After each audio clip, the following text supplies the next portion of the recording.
हरिद्वार में यूँ तो बहुत सारे आश्रम हैं, लेकिन आर्य वानप्रस्थ एक ऐसा आश्रम है जहाँ पे बूढ़े बुजुर्ग अपनी सुविक्षा से आके यहाँ पे आश्रय लेते हैं। यानी यहाँ पे एक उनको कुटीर मिलती है और उसमें वो लोग रहते हैं। नमस्ते दोस्तों, ट्रैवल विथ राज लक्ष्मी में आपका स्वागत है। आशा करती हूँ आप और आपका परिवार स्वस्थ होगा। आज मैं हरिद्वार में हूँ। हरिद्वार का एक आश्रम है। इस आश्रम का नाम आर्य वानप्रस्थ है, जो ज्वालापुर में है। इसमें वानप्रस्थ में लोग रहते हैं और वो कैसे रहते हैं, रहने का क्या प्रोसीजर है और उनकी दिनचर्या क्या है। बहुत सारे हमारे बुज़ुर्ग लोग हैं, माता पिता हैं, चाचा ताऊ हैं, वो लोग भी वानप्रस्थ अगर ज्वाइन करना चाहते हैं तो उसके बारे में मैं डिटेल आपसे साझा करूँगी। तो वीडियो को लास्ट तक ज़रूर देखें और कमेंट करें और अपना प्यार दें। चलिए चलते हैं आंटी के पास। आंटी नमस्ते बेटा। मैं राज लक्ष्मी हूँ, गाजियाबाद में रहती हूँ। आप यहाँ आश्रम में, वानप्रस्थ आश्रम में कब से हैं और इस आश्रम में क्या होता है, कैसे होता है, आप लोग कैसे रहते हो, इस बारे में थोड़ा डिटेल बताइए। अपने बारे में भी थोड़ा बताइए। मैं सारिका खंडेलवाल हाँ। नोएडा से आई हुई हूँ।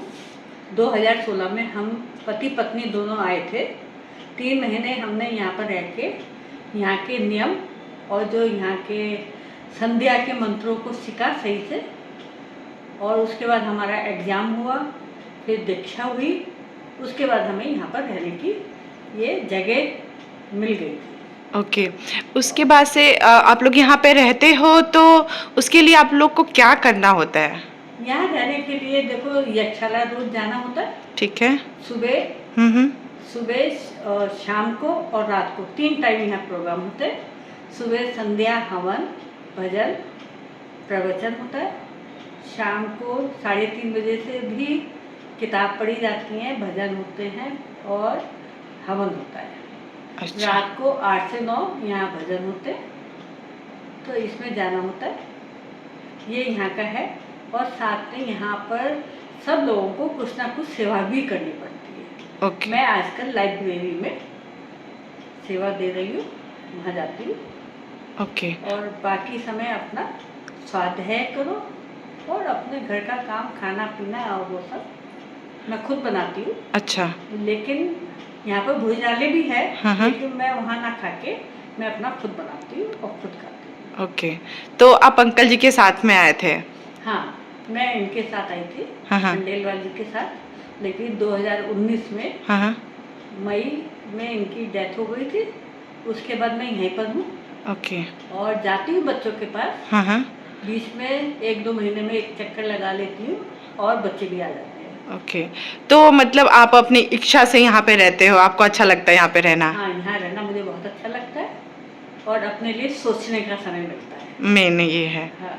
और मैं तो ये चाहती हूँ सब लोगों को 60 साल में सबको वानप्रस्थ ले ही लेना चाहिए। ओके। उससे क्या होता है, हमें अपना जो सारी समय हमने परिवार को पालने में लगा दिया, अपना समय अपने लिए समय नहीं था। हाँ। तो उसके लिए अब हमें अपना समय मिला है और बच्चे भी खुश हैं। उनको भी अपने जीने का तरीका है। हाँ। है ना, अलग। वो अपनी तरह से जीते, हम अपनी तरह से जीते हैं। अच्छा, आपने यहाँ पे एक शब्द यूज किया, वानप्रस्थ। हाँ, वानप्रस्थ का डिटेल मैं अपना बारे में बात करूं तो वानप्रस्थ का मतलब समझाना मेरे लिए थोड़ा मुश्किल होगा, तो उस शब्द को आप समझा सकते हैं मुझे? देखो, यहाँ हमारे पुराने भारत में 4 आश्रम है। ओके।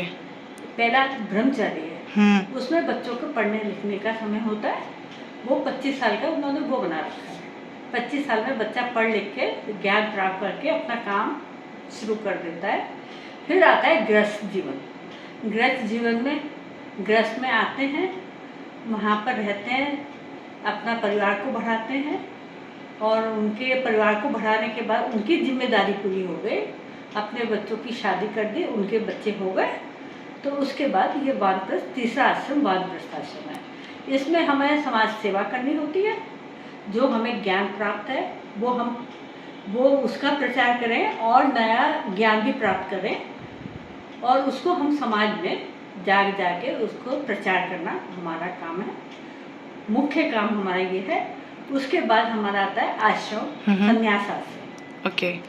उसमें परिवार को पूरी तरह छोड़ देते हैं। इसमें वानप्रस्थ में परिवार को छोड़ा नहीं जाता है, ओके। लेकिन संन्यास आश्रम में पूरी तरह से परिवार को छोड़ दिया जाता है और उसके बाद वो जगह जगह जाके प्रचार ही करना होता है। ओके। वैदिक धर्म का प्रचार करना। ओके। तो वानप्रस्था में मेन ये है कि हम परिवार के साथ भी जुड़े रहते हैं और एक सन्यासी का भी धर्म का पालन करते हैं। सन्यासी का मतलब ज्ञान जब तक हमें पूरा प्राप्त नहीं होगा, हाँ, तो हम सन्यास धारण नहीं करते। ओके। उसके लिए हमें ज्ञान प्राप्त करने के लिए ये जो समय मिला है ना, हाँ, अपना ज्ञान प्राप्त करने के लिए वानप्रस्था आश्रम। और ये ज्ञान कभी बेकार नहीं जाता है, क्योंकि अगर हमें भगवान की व्यवस्था से हमें कभी दोबारा मनुष्य जीवन मिलेगा तो हमें उसी हिसाब से परिवार, माँ बाप, परिवार वो वैसा ही वातावरण मिलेगा। ओके। जैसे गॉड गिफ्टेड बच्चे होते हैं, छोटी उम्र में बहुत नॉलेज होती है। अब वो 10 साल का बच्चा इतनी नॉलेज नहीं ले सकता, लेकिन वो पिछले जन्मों की नॉलेज इकट्ठी करके जो लाते हैं वो गॉड गिफ्टेड जो बच्चे होते हैं वो इस तरह के होते हैं। ओके।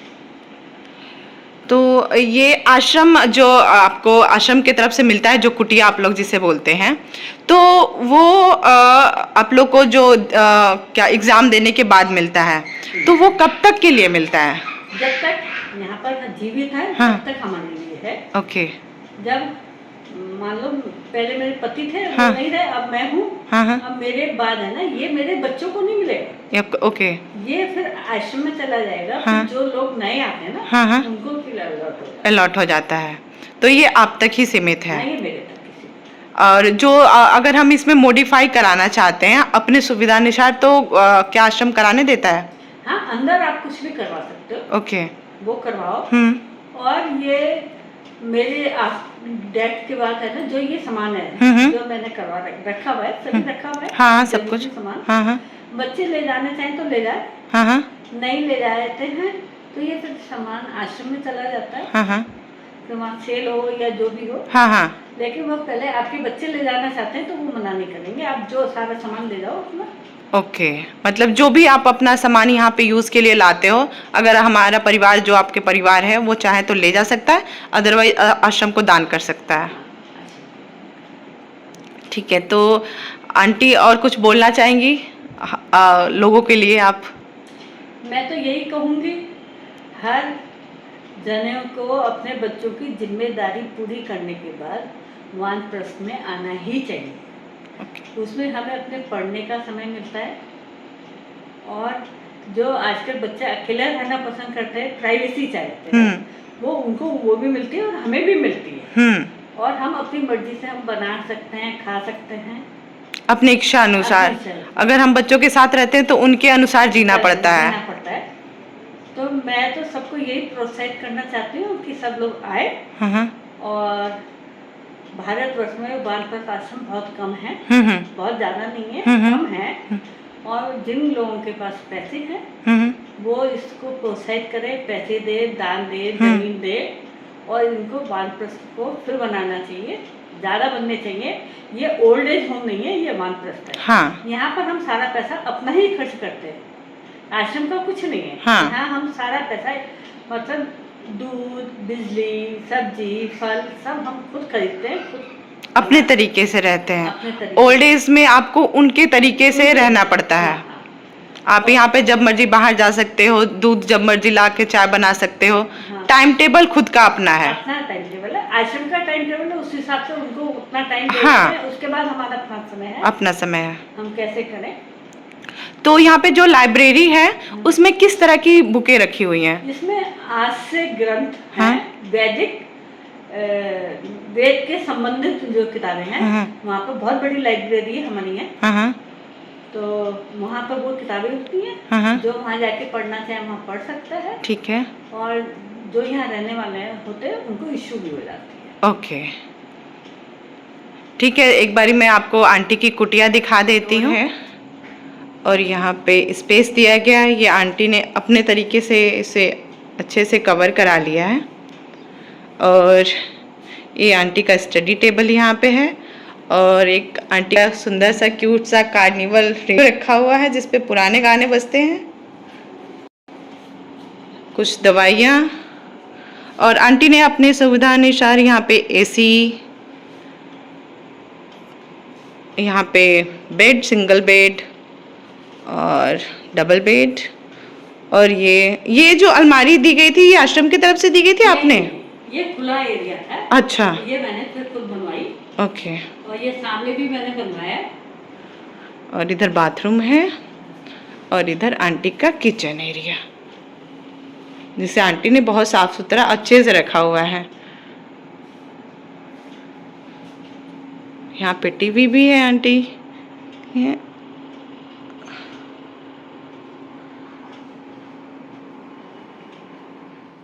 क्वेश्चन था मेरे पास कि लोग बोलते हैं कि आश्रम हो या वानप्रस्था हो, जो बुजुर्ग हमारे हैं वो उनको बच्चे जो हैं ज़बरदस्ती भेज देते हैं, बच्चों की तरह से सपोर्ट नहीं होता है। तो इस पे आप थोड़ा सा मुझे विवरण दे दें कि ऐसा कुछ नहीं होता है या होता भी है, इसको क्लियर कर दें। दोनों बात है।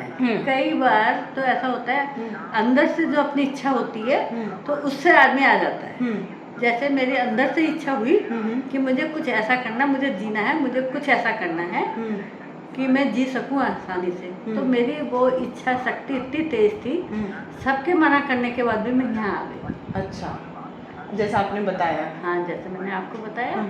और मेरे पति भी मेरे साथ आए। वो एक दिन भी अलग नहीं रहे, वो यहाँ पर साथ ही आए। अभी भी बच्चे आपके सपोर्ट में ही रहते हैं? बच्चे मेरे सपोर्ट में रहते हैं। सब काम बच्चे करते हैं। मैं जाती रहती हूँ, महीने में एक चक्कर 2 महीने में एक चक्कर लगाती हूँ 8 दिन का, और बीच में बच्चे भी आ जाते हैं। वही मतलब ये क्लियर करना था कि बहुत लोग गलत सोचते हैं कि दिमाग में कि माँ बाप को हमने वानप्रस्थ ज्वाइन करा दिया, हम लोग एडजस्ट नहीं कर पा रहे हैं। ऐसे लोगों के दिमाग में क्वेश्चन होता है कि वही लोग आश्रम या वानप्रस्थ ज्वाइन करते हैं जिनसे बच्चों का लगाव नहीं होता या बच्चे रखना नहीं चाहते। नहीं, लेकिन हमारे आश्रम में ऐसा नहीं है। आते हैं, जिद करके आते हैं या जो भी डिसीजन वो लेते हैं, लेकिन वो उनके सब पुराने संस्कार होते हैं। पिछले जन्म के इकट्ठे किए हुए संस्कार है, वही लोग आ सकते हैं, दूसरे लोग नहीं आ सकते। उनका माइंडसेट ही नहीं होगा फैमिली छोड़ने का, वो गट्स ही नहीं आएगा। अब इतने लोग हैं मेरे परिवार में, इतने लोग यहाँ आते हैं मायके से भी, ससुराल से, सबको बहुत अच्छा लगता है, लेकिन कोई भी अपना परिवार छोड़ के आना नहीं चाहता, परिवार के बंधन से मुक्त नहीं होना चाहता है। और ये मैं ये कहूँगी पुराने ही संस्कार थे। तो मैं यहाँ आ गई और मुझे बहुत अच्छा लगता है। मैं फिर कह रही हूँ कि सब लोगों को आना चाहिए। इससे दोनों पीढ़ी बड़ी खुश रहेंगी। और एक बात और आपने बताया कि आपको पता नहीं था कि वानप्रस्थ क्या है, आश्रम कैसे है, तो आपने कैसे ज्वाइन कर लिया फिर? मैं आर्य समाज से जुड़ी हुई थी। वहाँ जो ग्रेटर नोएडा 33 सेक्टर में आर्य समाज है, वहाँ के प्रधान जी से मैंने बात करी। उन्होंने बताया कि वानप्रस्थ है ना, एक हरिद्वार में है, एक अजमेर में है, गुजरात में है, 3-4 उन्होंने बताया था। और उन्होंने कहा सबसे बेस्ट हरिद्वार वाला है। अच्छा, तो बस जैसी इच्छा थी भगवान ने वैसे वैसे रास्ते खोल दिए और आप यहाँ पे आ गए। मैं यहाँ और मैं आपसे मिल गई। मेरा सौभाग्य है। तो आप पेरेंट्स को आंटी की बातें कितनी समझ में आई है, कमेंट करके बताइएगा। 2013 में 3 ब्रेन के ऑपरेशन हुए थे, पैरालाइज थी और ब्रेन हेमरेज हो गया था। और उसके बाद जब मैं सही हुई तो मेरी इच्छा अंदर से जागृत हुई। तब पैरालाइज होने के बावजूद भी आपको हट था कि आपको वानप्रस्थ ज्वाइन करना है। और अपने आप को तंदुरुस्त रखना है। तंदुरुस्त और भगवान की विशेष कृपा है, मैं तंदुरुस्त भी हूँ। अपना सारा काम करती हूँ, साथ में आश्रम में जो ड्यूटी मिलती है वो भी मैं पूरी तरह निभाती हूँ। तो आंटी से हम लोग को, बच्चों को भी सीख लेना चाहिए, और जो हमारे पेरेंट्स हैं उनको भी कुछ सीख लेना चाहिए। डॉक्टर बन जाएगा इस बॉडी से, तो उसको कितने लोगों का जीवन बचाएगा। ये 2016 में मैंने यहाँ आने से पहले दे दी थी। ये जो आपने लगा रखा है, ये क्या है, इसका एक बारी आप मुझे बताएंगे? बॉडी दान। ओके, पूरा बॉडी दान दे दिया है मैंने, हॉस्पिटल में दिया है। ओके, है ना। अब आजकल तो ऑनलाइन भी हो रहा है, लेकिन मैंने तो लिंडिंग हॉस्पिटल में, सॉरी, गंगाराम हॉस्पिटल में जाके ये फॉर्म भरा था मैंने। ओके, लेकिन आजकल ऑनलाइन। अच्छा, ऑनलाइन भी हम आप जो भी, अच्छा, सिर्फ बॉडी दान कर सकते हैं या आईज, या जो भी आप ऑर्गन दान देना चाहते हैं दे सकते हैं? आईज का भी है, लेकिन मैंने बॉडी दी। पूरी बॉडी दान में दे दी है। मैंने पूरी बॉडी दान में दे रखी है और यहाँ आश्रम में लिख के दे रखा है। और साथ में मैंने ये रूम में लगा दिया, जो भी आता है सबको पता चल जाता है मैंने बॉडी दान दे रखी है। तो इससे ये है ना, पढ़ने का मैं तो बताऊंगी नहीं मेरी बॉडी दान दे रखी है। तो लोग मेरी फ्रेंड्स वगैरह जो यहाँ आती है उन सबको पता है, परिवार में सबको पता है, सबको मैंने बता रखा है। बाकी क्या होगा वो तो ईश्वर की कृपा है। ये है 31 मार्च 2016 में आंटी ने बॉडी दान दिया था।